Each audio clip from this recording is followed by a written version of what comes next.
I never thought my life would split in two because of a needle and thread. My grandmother taught me to sew when I was 7. She said hands that could mend cloth could mend hearts. I didn't understand her then. I was 24 now, working the night shift at St. Catherine's Hospital as a surgical nurse, and I still wasn't sure I did. It was 2:47 a.m. when the back door to the emergency bay slammed open. I was alone in the supply room, restocking sutures. The hospital was quiet, too quiet for a Saturday night in the city. I heard the door before I heard the voices. Low, urgent, wrong. Get him inside, now. I froze. The voice didn't belong to a paramedic. It was too smooth, too controlled. I peered through the gap in the doorframe and saw 3 men dragging a 4th between them. The man in the middle was barely conscious, his white shirt soaked black with blood. The others wore suits. Expensive ones. No one wore suits to an emergency room at 3 in the morning unless they were trying to look legitimate. I should have called security. I should have walked away. But the man's head lolled back, and I saw his face. He was young, maybe 30. Dark hair stuck to his forehead with sweat. His jaw was tight even in semi-consciousness, like he was still fighting something. And the blood. There was so much of it. "Where the hell is everyone?" one of the men hissed. "Doesn't matter. We can't wait." They laid him on a gurney in the hallway, right outside the supply room. I pressed myself against the wall, heart hammering. I should have stayed hidden. I should have let them figure it out. But then I heard him speak. "No hospitals." His voice was rough, broken. "No records." "Boss, you're bleeding out." "No. Records." I didn't think. I just moved. I stepped into the hallway, my hands already reaching for gloves from my pocket. All 3 men turned on me, and I saw the guns before I saw their faces. "Who the hell are you?" the tallest one barked. "I'm a nurse," I said quietly. My voice didn't shake. I was surprised by that. "And he's going to die if someone doesn't stop the bleeding." The man on the gurney opened his eyes. They were dark, unreadable. He looked at me like he was cataloging every detail of my face, even while dying. "She stays," he said. The others hesitated. "Boss." "She stays." I didn't wait for permission. I moved to his side, pulling back the soaked shirt. Gunshot wound. Left side, just below the ribs. Entry wound, no exit. The bullet was still inside. "I need to take him to an OR, I said. "No." I looked at him. His eyes hadn't left my face. "Then he needs to be stitched here," I said. "And I'll need supplies." One of the men grabbed my arm. "If you say a word to anyone, I won't." I didn't know why I said it. I didn't know why I believed it myself. But the man on the gurney nodded once, and they let me go. I worked in silence. I pulled the bullet out with forceps. Hands steady, even though my pulse was racing. He didn't make a sound. Not when I irrigated the wound. Not when I started stitching. His eyes stayed open the entire time, watching me. I didn't ask his name. I didn't ask what happened. I just sewed. When I finished, I pressed gauze over the wound and taped it down. His hand caught my wrist, gentle, but firm. "You didn't ask," he said. "It's not my business." His mouth curved. Just barely. It wasn't quite a smile. "What's your name?" I hesitated. Giving him my name felt like crossing a line I couldn't uncross. "Elena," I whispered. He repeated it. Slowly, like he was tasting it. "Elena." Then his eyes closed and his hand fell away. The men lifted him and disappeared through the same door they'd come from. No thank you. No explanation. Just gone. I stood there in the hallway, blood on my gloves. My hands finally starting to tremble. I didn't know it yet, but my life had already ended. and something far more dangerous had begun. I didn't sleep that night. I went home to my small apartment on the east side, showered, and sat on the edge of my bed staring at my hands. I'd scrubbed them 3 times, but I could still feel the warmth of his blood beneath my fingers. I told myself I'd done the right thing. He would have died. I was a nurse. I took an oath. But I knew better. I didn't stitch him up because of an oath. I did it because when he looked at me, I saw something I couldn't name. Something that made me stay when every instinct told me to run. The next morning, I went to work like nothing had happened. No one asked about the blood in the hallway. It had been cleaned. Perfectly. Like it was never there. I moved through my rounds in a daze, checking vitals, updating charts.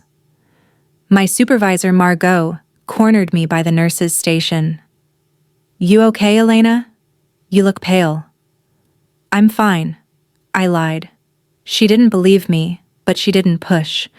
By the time my shift ended, I'd almost convinced myself it was over. A strange, dangerous night. Nothing more. Then I saw the car. It was parked across the street from the hospital. Black, sleek, tinted windows, and the kind of car that didn't belong in this neighborhood. I told myself it was nothing. But when I walked toward the bus stop, the car followed. My heartbeat spiked. I kept walking, faster now, my bag clutched against my side. The car slowed. The back window rolled down. "Elena." I stopped. The man from last night, the tall one who'd grabbed my arm, leaned out. "Get in." "No. It's not a request." I looked around. The street was empty. No one to see. No one to help. I got in. The interior smelled like leather and cologne. The man didn't look at me. He just nodded to the driver and the car pulled away from the curb. "Where are you taking me?" I asked. My voice was steadier than I felt. "Somewhere safe." I was safe. He smiled, but it didn't reach his eyes. "No, you weren't." We drove through the city, past the neighborhoods I knew, even into streets lined with mansions and iron gates. The car finally stopped in front of a house. No, an estate. Stone walls, tall windows. It looked like something out of a movie. "He wants to see you," the man said. "Who?" But I already knew. They led me through a marble foyer, down a long hallway, and into a study. The walls were lined with books. A fire crackled in the hearth. And there, standing by the window with a glass of whiskey in his hand, was him. He looked different in daylight. Stronger. More dangerous. The bandage was hidden beneath a dark shirt, but I could see the tension in the way he held himself. He was in pain, but he didn't show it. "You can go," he said to the men. They left without a word. He turned to face me. "You didn't tell anyone," he said. It wasn't a question. "No." "Why?" I didn't have an answer. Or maybe I did. And I wasn't ready to say it. "You would have died," I said instead. "People die every day." "Not on my watch." His eyes narrowed, and for a moment I thought I saw something shift in his expression. Curiosity. Maybe respect. "Do you know who I am?" he asked. "No." "My name is Damian Koslov." The name hit me like cold water. I'd heard it before. Everyone in the city had. Koslov, one of the most powerful families in the underworld. Russian Mafia. Untouchable. "You're scared," he said. "Yes." "Good. You should be." He crossed the room slowly, each step deliberate. He stopped in front of me, close enough that I had to tilt my head back to meet his eyes. "But you're still here," he said softly. "You didn't give me a choice." "I always give a choice, Elena." The way he said my name made my chest tighten. "Then let me go." He studied me for a long moment. Then he stepped back. "You're free to leave," he said. "But the moment you walked into that hallway, you became part of this. My enemies know your face now. they'll come for you. Why? Because you saved me, and in my world, that makes you valuable. I felt the ground shift beneath me. So what do I do? His smile was slow, dark. You let me protect you. I didn't go home that night. Damien's men, because that's what they were now, I understood, drove me back to my apartment only long enough to pack a bag. They waited outside while I stuffed clothes into a duffel with shaking hands. I looked around my tiny space, at the life I'd built stitch by stitch, and wondered if I'd ever see it again. When I came back downstairs, Damien was waiting in the car. "You didn't have to come," I said, as I slid into the seat beside him. "Yes," he said. "I did." He didn't explain. He didn't need to. We drove back to the estate in silence. I watched the city lights blur past the window and tried to make sense of what was happening. 24 hours ago, I was a nurse with a quiet life. Now I was sitting beside a man who could probably have me killed with a single word, and yet, I didn't feel afraid of him. I felt afraid of how much I didn't want to leave. They gave me a room on the second floor. It was bigger than my entire apartment. A 4-poster bed, silk curtains, a view of the gardens below. It was beautiful. It was also a cage. I didn't sleep. I sat by the window and watched the guards patrol the grounds. There were more of them than I'd realized. Men with guns, moving like shadows. Around midnight, there was a knock on the door. "Come in," I said, my voice barely above a whisper. Damien stepped inside. He'd changed into a black shirt, sleeves rolled to his elbows. I could see the edge of the bandage beneath the fabric. "You should be resting," I said. "So should you." He crossed to the window and stood beside me, looking out at the same view. "Are you always this quiet?" he asked. "Are you always this controlling?" His mouth curved. "Yes." I didn't know why, but that made me smile. Just a little. "Why did you bring me here?" I asked. "Really?" He was silent for a moment. Then he reached into his pocket and pulled out a photograph. He handed it to me. It was a woman. Young. Dark hair like mine. She was smiling. "Who is she?" I asked. "My sister. Katya." The past tense in his voice was obvious. "She was killed 2 years ago," he said. "By a rival family. She was a nurse too." My breath caught. "She tried to save someone," he continued. "Someone who didn't deserve it. And they used her to get to me." He took the photo back, his jaw tight. "I won't let that happen again." I looked up at him, and for the first time I saw past the power and the danger. I saw grief. I saw guilt. "I'm not her," I said softly. "I know." But the way he looked at me said he wasn't sure. The next morning, I woke to sunlight streaming through the windows and the smell of coffee. There was a tray on the table beside my bed. Fresh pastries. Fruit. A single white rose in a glass vase. No note. I ate in silence, then dressed and ventured downstairs. The house was massive, but I found my way to the study where I'd first met Damien. He was at his desk. I'm surrounded by papers and a laptop. He looked up when I entered. "Sleep well?" he asked. "Not really." "You'll get used to it." "I don't want to get used to it." He leaned back in his chair, studying me. "Then what do you want, Elena?" I didn't have an answer. Or maybe I did. And it terrified me. "I want to understand," I said finally. "Why you? Why this?" He stood and came around the desk. He moved like a predator. Smooth, controlled, dangerous. "You want to know what I am?" he said. "Yes." He was close now. Too close. I could feel the heat of him, the pull. "I'm the man people fear," he said quietly, "the one they cross the street to avoid. I've killed. I've destroyed. I've built an empire on blood and loyalty." He paused. "But when you looked at me in that hallway, you didn't see any of that. You just saw someone who needed help? You did need help. And you gave it. Without hesitation. Without question. His hand came up, fingertips brushing my jaw. I flinched. Not from fear, but from the shock of how gentle he was. That's why you're here, Elena. Because in a world full of people who want something from me, you're the only one who wanted nothing. His thumb traced the line of my cheekbone. And that, he whispered, makes you the most dangerous person I've ever met. He stepped back, and I realized I'd been holding my breath.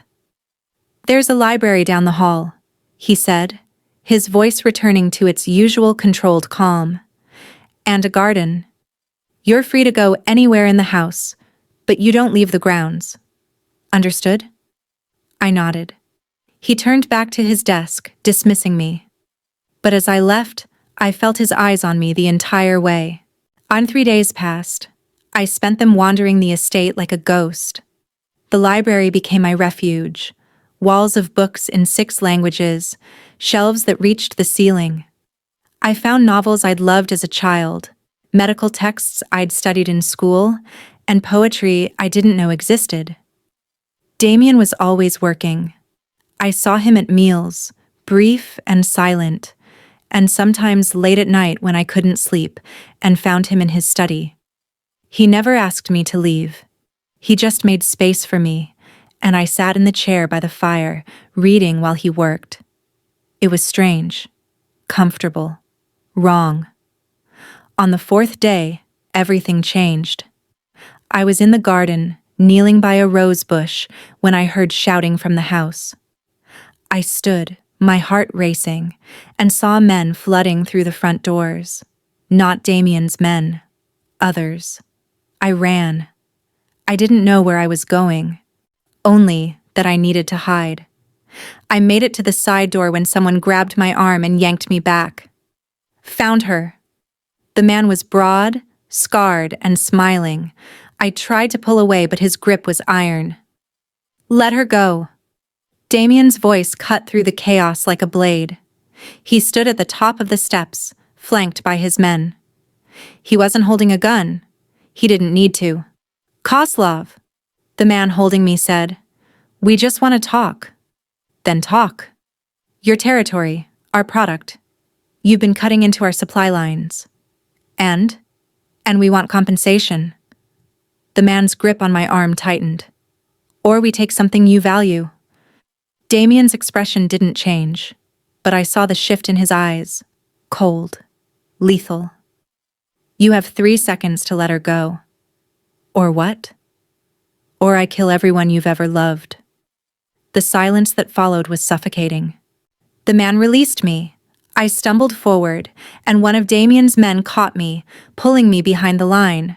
I watched as Damien descended the steps slowly, his hands in his pockets. You came into my home, he said quietly. You put your hands on someone under my protection. And you think you'll walk out of here alive? We're leaving, the man said, but his voice wavered. No, Damien said. You're not. What happened next was over in seconds. Damien moved like violence was a language he spoke fluently. I didn't see the knife until it was already buried in the man's throat. Blood sprayed across the stone steps. The others raised their guns, but Damien's men were faster. I turned away, my hands over my ears, but I couldn't block out the sound. When it was over, Damien was standing in front of me. Are you hurt? He asked. I shook my head. Look at me, Elena. I couldn't. I was shaking too hard. His hands cupped my face, forcing me to meet his eyes. You're safe, he said. I promise you, you're safe. But I wasn't. Because I realized, in that moment, that I wasn't afraid of him. I was afraid of how much I trusted him. That night, I couldn't stop shaking. I sat on the edge of my bed wrapped in a blanket and stared at nothing. Every time I closed my eyes, I saw blood. There was a knock on the door. Elena. I didn't answer. Damien came in anyway. He sat beside me, close but not touching. I'm sorry you saw that, he said. Are they dead? Yes. I nodded. I don't know what I expected him to say. A lie, maybe. A comfort. This is who I am, he continued. This is the world you're in now. And I won't apologize for protecting you. I didn't ask you to. I know. We sat in silence. Then, slowly, his hand covered mine. You can leave, he said. I'll set you up somewhere far from here. New name, new life. You'll be safe. Will I? He didn't answer. That's what I thought, I whispered. His hand tightened on mine. Then stay. I looked at him. His face was half in shadow, but his eyes were clear, dark, honest. Why do you care? I asked. Because you sewed me back together when you should have let me bleed out, he said. And I don't forget debts. Is that all I am? A debt? His jaw tightened. No. The word hung between us, heavy and dangerous. I didn't pull my hand away, and neither did he. The days that followed blurred together. Damien moved me to a different wing of the house, closer to his rooms, he said, for safety. I didn't argue. The attack had shaken me more than I wanted to admit. I started to see the rhythms of his world. Meetings behind closed doors, phone calls in Russian, Italian, languages I didn't recognize. Men coming and going at all hours. And through it all, Damien remained calm, controlled. A king in his castle of blood and shadows. But in the quiet moments, early mornings, late nights, I saw something else. He'd find me in the library and sit across from me, reading in silence. Or I'd wake at 3 a.m. and find him in the kitchen, making tea with surprising gentleness. We didn't talk much. We didn't need to. There was a language forming between us, built in glances and silence. One night I found him on the balcony outside the study. He was smoking, a rare sight. The ember glowed in the dark. I didn't know you smoked, I said, stepping outside. I don't. Usually. He offered me the cigarette. I shook my head.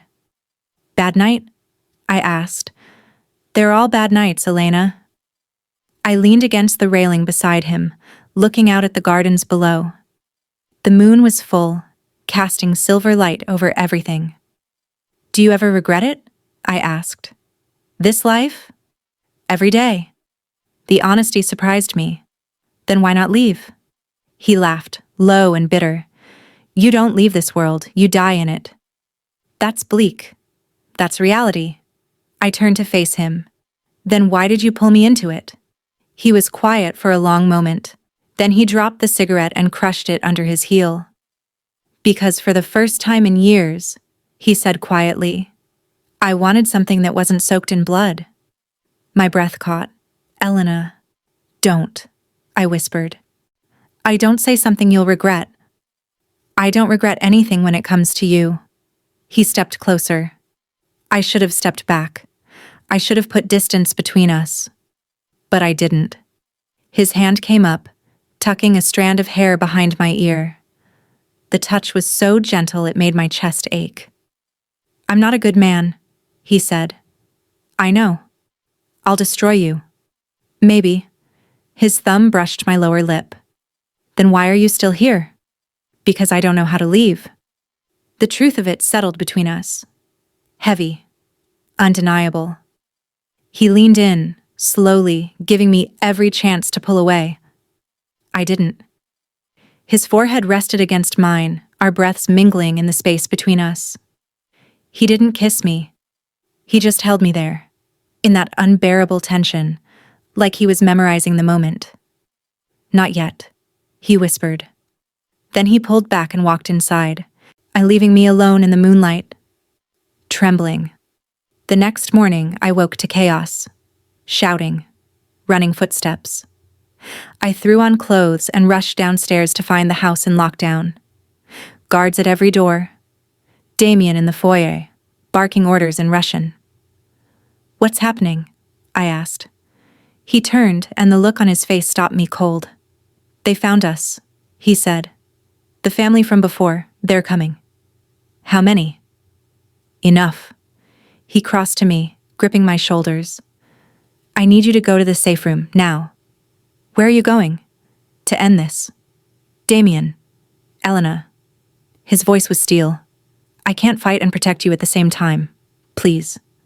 I saw it then. The fear. Not for himself. For me. I nodded. He kissed my forehead. Quick. Desperate. And then he was gone. The guards led me to a hidden room in the basement. Steel door. No windows. I sat on the floor and listened to the muffled sounds of gunfire above, and I prayed to a God I wasn't sure I believed in that Damien would come back. Hours passed. Or maybe minutes. Time lost meaning. When the door finally opened, I flinched. But it was him. Blood on his shirt, a cut above his eye, but alive. "It's over," he said. I stood, and before I could think, I ran to him. My arms wrapped around his waist, and I buried my face in his chest. He stiffened. Then his arms came around me, holding me so tight I could barely breathe. "You're okay," I whispered. "You're okay." "I told you," he said into my hair. "I keep my promises." I pulled back just enough to look up at him. His eyes were dark, burning. "Elena," he said, voice rough, "if I start this, I won't stop." I didn't answer. I just rose onto my toes and pressed my lips to his. And the kiss was not what I expected. It was slow, tentative, like he was afraid I'd shatter. His hands cradled my face, thumbs brushing my cheeks, and I felt the tremble in them. Damien Kozlov, the man who commanded empires and killed without hesitation, was shaking because of me. When he pulled back, his forehead rested against mine. "We can't," he whispered. "Why?" "Because once I have you, I won't let you go." "Then don't." His eyes searched mine, looking for doubt, for fear. He wouldn't find it. "Elena," he said, my name a prayer and a curse. "You don't know what you're asking for." "I know exactly what I'm asking for." His control cracked. I saw it in the way his jaw tightened, the way his hands flexed against my face. But he didn't move. He didn't take. "Not like this," he said finally. "Not when you're scared. Not when I'm covered in blood."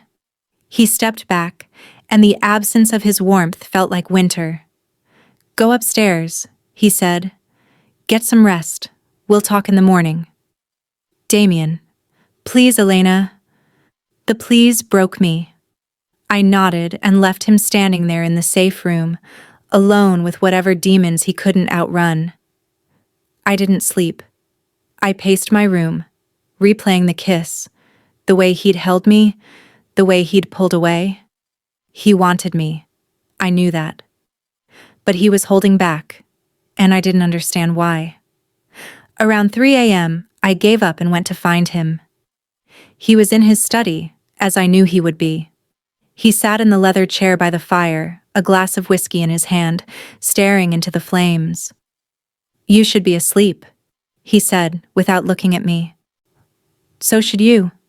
"I don't sleep much." "Why?" "Nightmares." I crossed the room and sat in the chair across from him.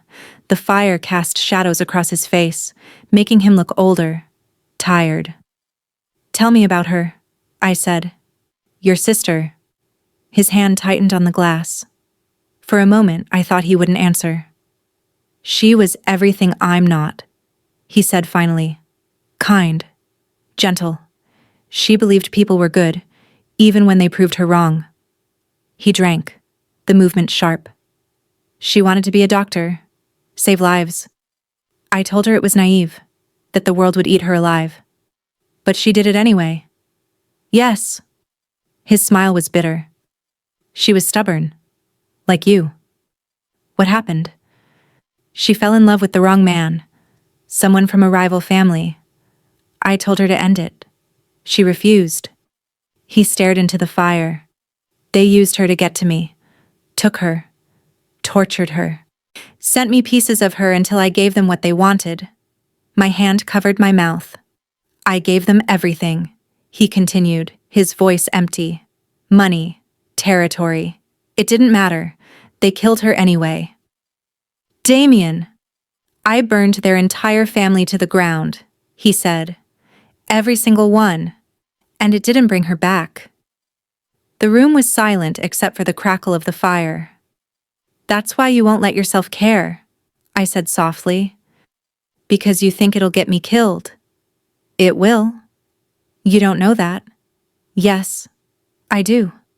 He looked at me, and his eyes were hollow. Everyone I love dies, Elena. It's a fact, a pattern, and I won't let it happen to you. I stood and crossed to him, kneeling in front of his chair. He tried to look away, but I caught his face in my hands. I'm not her, I said. And I'm not fragile. I'm here because I choose to be. Not because you forced me, not because I'm naive, but because when I'm with you, I feel... I stopped, searching for the word. Alive. Elena, let me finish. My voice was steady now. You think you're protecting me by pushing me away, but all you're doing is making us both miserable. So if you care about me at all, stop deciding what's best for me and let me make my own choices. His hands covered mine, pulling them away from his face. And if your choice gets you killed, then at least I'll have lived first. He stared at me, and I saw the war happening behind his eyes. Control versus desire. Fear versus need. You're going to ruin me, he whispered. Good. Something broke in him. I saw it the moment it happened. He pulled me up and kissed me. This time, there was no hesitation, no gentleness. His mouth was hungry, desperate. Fichten and I met him with equal fervor. His hands tangled in my hair, tilting my head back, and I gasped against his lips. He pulled back, breathing hard. If we do this, he said, voice rough, there's no going back. You'll be mine, completely. Do you understand? I nodded. Say it. I understand. He stood, pulling me with him, and led me out of the study. We climbed the stairs in silence, his hand locked with mine. When we reached his room, he stopped at the door. Last chance, Elena, he said. Walk away now, and I'll let you. I promise. I reached past him and opened the door. I'm not walking away. He pulled me inside and closed the door behind us. The room was dark, except for the moonlight streaming through the windows. Damien stood with his back to me, hands braced on the dresser, head bowed. I could see the tension in his shoulders, the way he was fighting himself even now. Damien, I said softly, I need a minute. Why? Because once I touch you, I won't be able to stop. I crossed to him, my hand settling on his back. He flinched like I'd burned him. Then don't stop, I whispered. He turned, and the look in his eyes stole my breath. Raw, unguarded, desperate. You have no idea what you do to me, he said. Show me. He closed the distance between us in one step. His hands framed my face, and he kissed me like he was drowning and I was air. I clung to him, my fingers digging into his shoulders, and let him consume me. He walked me backward until my legs hit the bed. I sat, and he knelt in front of me, his hands running up my thighs. Tell me to stop, he said, his voice breaking. Please, Elena, tell me to stop. No. He closed his eyes, and I saw the moment he surrendered. His hands were gentle as he removed my clothes, piece by piece, like he was unwrapping something sacred. When I was bare before him, he sat back on his heels, just looking. You're perfect, he whispered. I reached for him, trembling. I know. I don't know what to do. You don't have to do anything. His hand slid up my arms, pulling me toward him. Just let me take care of you, He laid me back on the bed, his body hovering over mine. He kissed me again, slower this time, his hands exploring every inch of me. I gasped when his fingers found the heat between my thighs, my hips arching involuntarily. "Easy," he murmured against my mouth. "I've got you." He was patient, gentle. He learned my body like he was memorizing a map, finding every place that made me shiver, every touch that made me sigh. When I thought I couldn't take anymore, he finally settled between my legs. "Look at me," he said. I opened my eyes, and the intensity in his gaze pinned me in place. "If it's too much, it won't be." He entered me slowly, carefully, watching my face for any sign of pain. There was pressure, a moment of discomfort, and then, "Breathe," he whispered. I did, and he moved, and suddenly I understood why people lost themselves in this. It wasn't just physical. It was connection, trust, surrender. He held me through it, whispering in Russian, words I didn't understand but felt in my bones. When I shattered, he caught me, his arms tight around me, his mouth on mine swallowing my cries.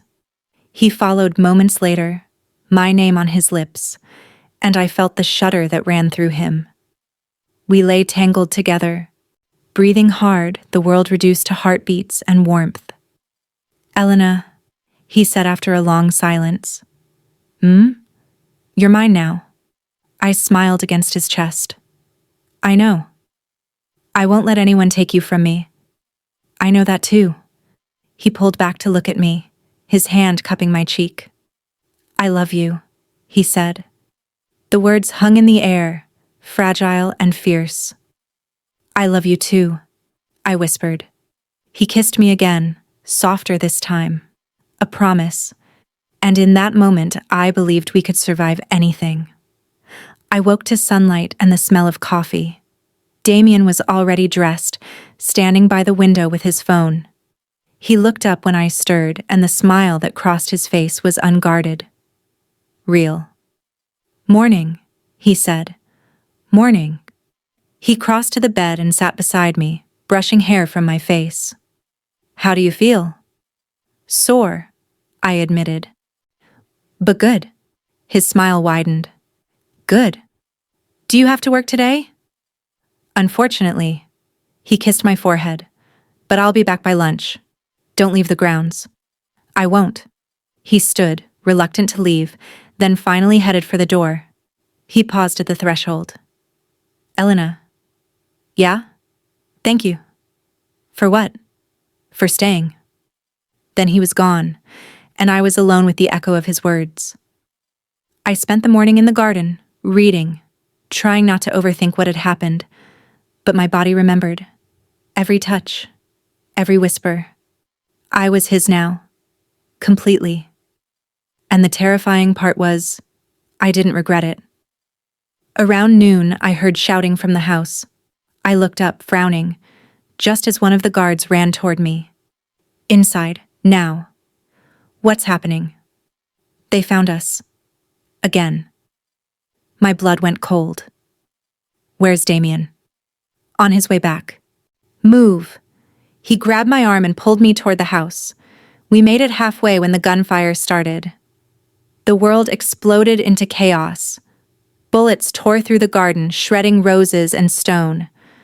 The guard shoved me to the ground, his body covering mine. I heard him grunt, felt him go heavy, and when I looked up, there was blood pooling beneath us. "No," I whispered. "No, no." Hands pulled me up, not the guards, someone else's. "Got her!" a voice yelled. I was dragged backward, stumbling, my ears ringing. I tried to fight, but whoever held me was too strong. They hauled me toward the gate, where a black van waited. Then I heard it. A single gunshot. The man holding me dropped. I spun, and there was Damien, gun raised, fury carved into every line of his face. "Touch her again," he said, his voice laced with death. "And I'll make sure you die screaming." Men poured out of the house behind him, armed and ready. The attackers fell back, firing wildly, but they were outmatched. Damien moved through them like a storm, precise and lethal. I'd seen him fight before, but this was different. This was personal. When the last one fell, Damien crossed to me, holstering his gun. His hands ran over me, checking for injuries. "Are you hurt?" "No. But the guard." "I know." His jaw was tight. "Come on, we need to get you inside." He led me back to the house, his arm around my waist, shielding me with his body. Inside, he took me straight to his study and locked the door. "What the hell happened?" I demanded. "You said it was over." "It was. They must have called in reinforcements." "They're going to keep coming, aren't they?" He didn't answer. He didn't need to. I sank into the chair, my hands shaking. "How do you live like this?" "You get used to it." "I don't want to get used to it." He knelt in front of me, taking my hands in his. "Elena, listen to me. I'm going to end this. Tonight. But I need you to stay here. Safe." "What are you going to do?" "What I should have done weeks ago." "Damien, I'm going to kill the man who ordered this, and anyone standing beside him." The coldness in his voice made me shiver. "And if you die?" "I won't. You don't know that." He leaned in, his forehead against mine. "I have something to come back to now. That changes everything." He kissed me, hard and desperate, then stood. "Stay here. Don't open the door for anyone but me." "Damien, wait." But he was already gone. I waited. Minutes became hours. I paced the study, watching the clock, listening for sounds of his return. The house was silent. Too silent. Around midnight, I heard footsteps in the hallway. I ran to the door, my heart in my throat, and yanked it open. Damien stood there, covered in blood. "Oh my God," I breathed. "It's not mine," he said quickly. "Most of it anyway." I pulled him inside and locked the door. He sank into the chair, exhausted, and I knelt in front of him, checking him for injuries. There was a gash on his arm, another on his side. "Let me see," I said. "Elena, let me see." He sighed and let me peel back his shirt. The wound on his side was shallow but bleeding. I grabbed the first aid kit from the desk and set to work. My hands were steady. This, at least, I knew how to do. "It's over," he said quietly. "Really over?" "Yes. The head of the family is dead. On the rest scattered." "Did you—" "Yes." I finished bandaging him and sat back on my heels. His hand came up, cupping my cheek. "I told you I'd come back." "You did." "Are you scared of me now?" I looked into his eyes, those dark, dangerous eyes, and told the truth. "No. You should be. I know." He pulled me into his lap and I curled against him, listening to his heartbeat. Strong, steady, alive. "I don't deserve you," he whispered. "Probably not." He laughed, the sound rough and real. "Honest to the end. Always." We sat there in the dark, holding each other, and for the first time in weeks, I felt something like peace. The next morning, the house was calm. Damien was in meetings all day, cleaning up the aftermath. I spent the time helping the staff tend to the injured guards, using my nursing skills where I could. And it felt good to be useful, to do something other than hide. That evening, Damien found me in the library. "Come with me," he said. "Where?" "You'll see." He led me outside to a car waiting in the driveway. We drove through the city, past the neighborhoods I knew, until we reached the coast. He pulled up to a small house overlooking the ocean. "What is this?" I asked. "A safe house. One of many." He turned to me. "I want you to have it." "What?" "If anything happens to me, you come here. It's in your name. Untraceable. You'll be safe." "Damien, I know you don't want to think about it." But I need to know you'll be okay. Please. I looked at the house, then back at him.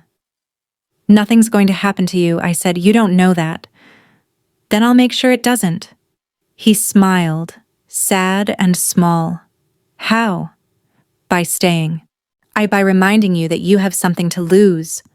He pulled me into his arms, holding me tight. I love you, he said. I love you too. We stood there on the cliffside, the ocean crashing below, and made silent promises neither of us were sure we could keep. 3 weeks passed. The city settled. Damien's enemies retreated. The house returned to its strange, violent version of normal. And I stayed. I didn't go back to the hospital. I couldn't. That life felt like a dream now, distant and faded. This was my reality. A mansion full of guards, a man who loved me with the intensity of a storm, and a world built on blood. But I was learning to navigate it. I learned the names of his men, their families. I tended their injuries when they came back from jobs. I sat in on meetings, silent but present. Kierden watched Damien command a room with nothing but his voice. He was terrifying, and I loved him more every day. One night, I found him on the balcony again, smoking. Thought you quit, I said. I did. Mostly. He handed me the cigarette. I took a drag, coughing, and he laughed. Not a natural. Definitely not. We stood in silence, looking out at the city lights. Do you regret it? He asked. Staying? No. Not even a little? I turned to face him. Do you regret letting me? Every day. He cupped my face. Because I know what it costs you. Then we're even. He kissed me, slow and soft, and I felt the weight of all the unspoken things between us. The next morning, I got a call. It was Margot, my old supervisor from the hospital. Elena. Oh my God, we've been so worried. Where are you? I'm safe. Safe? Well, you disappeared without a word. We thought something happened to you. I'm fine. I needed to leave. There was a pause. Are you in trouble? No. I promise. Elena. I have to go, Margot. I'm sorry. I hung up before she could say more. Damien stood in the doorway watching. Your old life calling? He asked. Yeah. Do you want to go back? I looked at him, at the man who'd turned my world upside down and inside out. No, I said. I don't. He crossed to me and pulled me into his arms. Good, he whispered, because I'm not letting you go. That afternoon, a package arrived. It was addressed to me. Damien opened it first. Protocol, he said. Inside was a single photo.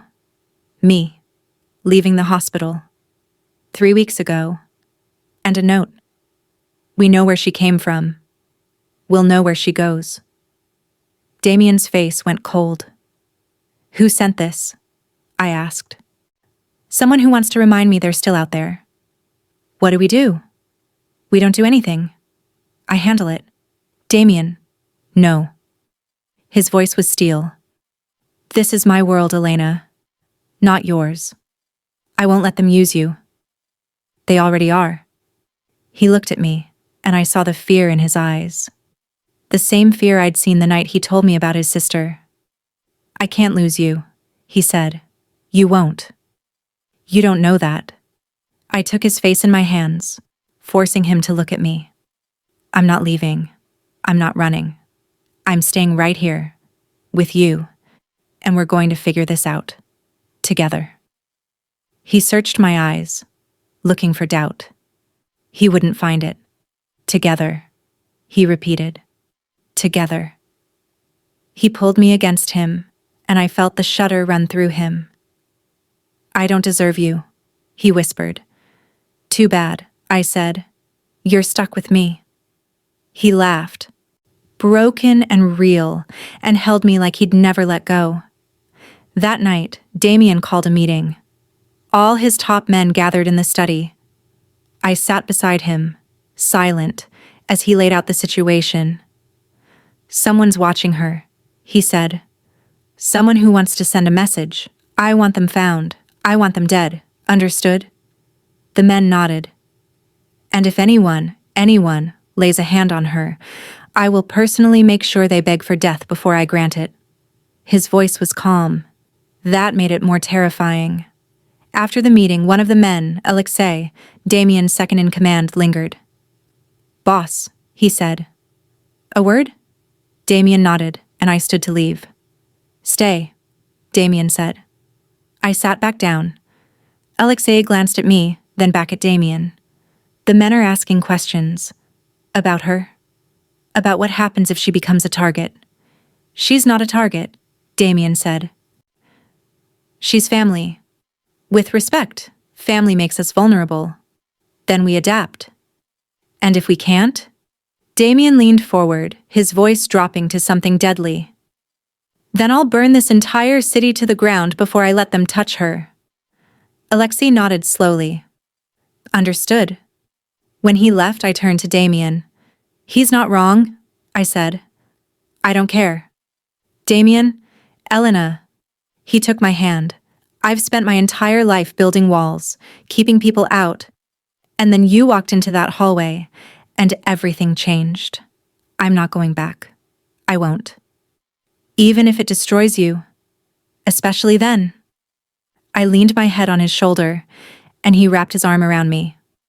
"We're going to survive this," I said. "Promise?" "Promise." It was a lie. We both knew it.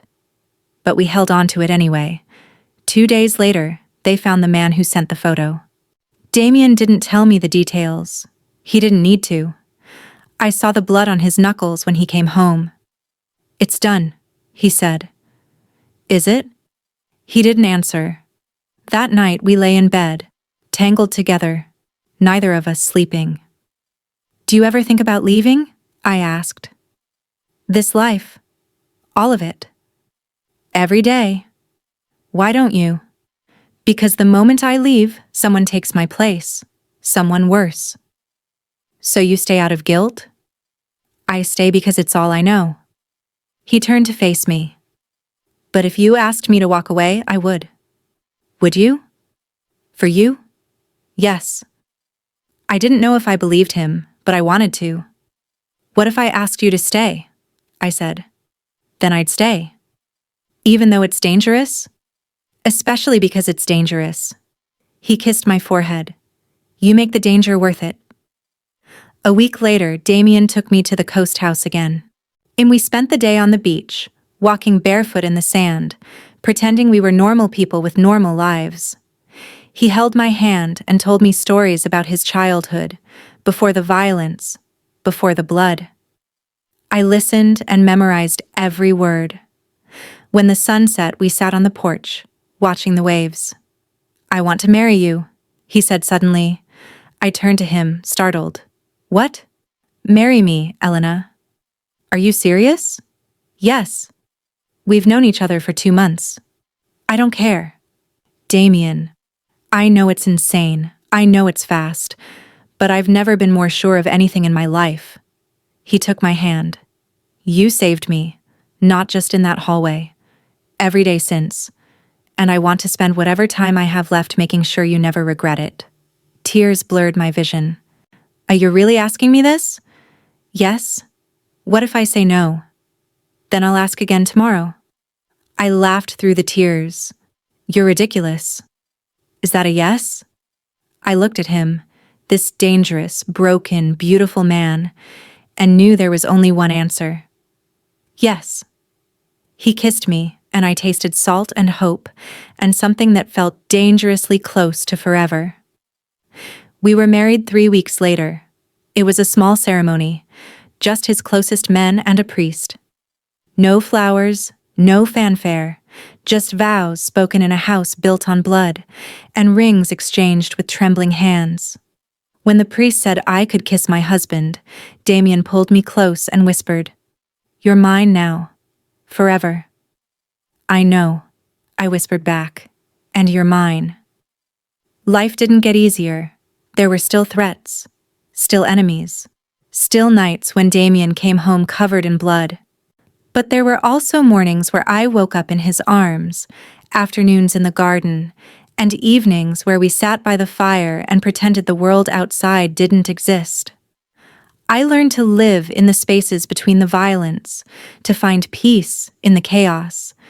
And slowly, I stopped seeing myself as the girl who'd stumbled into his world. I was the woman who'd chosen to stay. 6 months after we married, I found out I was pregnant. I told Damien on a Tuesday, in his study, while he was reviewing reports. He looked up at me, and I watched the information process. Then he stood, crossed to me, and sank to his knees. His hands settled on my stomach, reverent and terrified. "Are you sure?" he asked. "Yes." "A baby." "A baby." He looked up at me, and I saw tears in his eyes. "I don't know how to do this," he whispered. "Neither do I." "What if I mess it up?" "Then we'll mess it up together." He pressed his forehead to my stomach, and I ran my fingers through his hair. "I love you," he said. "I love you too." The baby was born on a rainy night in March. A girl. We named her Katya. Damien held her for the first time, this man who'd killed and destroyed and built empires, and he wept. Openly. Unashamedly. "She's perfect," he whispered. "She is. I'm going to protect her, both of you, I swear it." I know. But I also knew the truth. There would always be danger. Always enemies. Always shadows. That was the cost of loving a man like Damien Kozlov. And I'd pay it. Every day. For the rest of my life. Years later, I would look back on that night in the hospital hallway and wonder what would have happened if I'd walked away. If I'd let him bleed out. If I'd chosen safety over silence. But I didn't. I stitched him back together. And in doing so, stitched myself into a world I could never leave. And I wouldn't change a thing. Because love, real love, isn't clean. It's blood and bandages and vows spoken in the dark. It's choosing someone even when it's dangerous. Even when it's impossible. Even when it might destroy you. And as I stood in the nursery, watching Damien rock our daughter to sleep, humming in Russian, I knew one thing for certain. I would choose him. Every time. No matter the cost.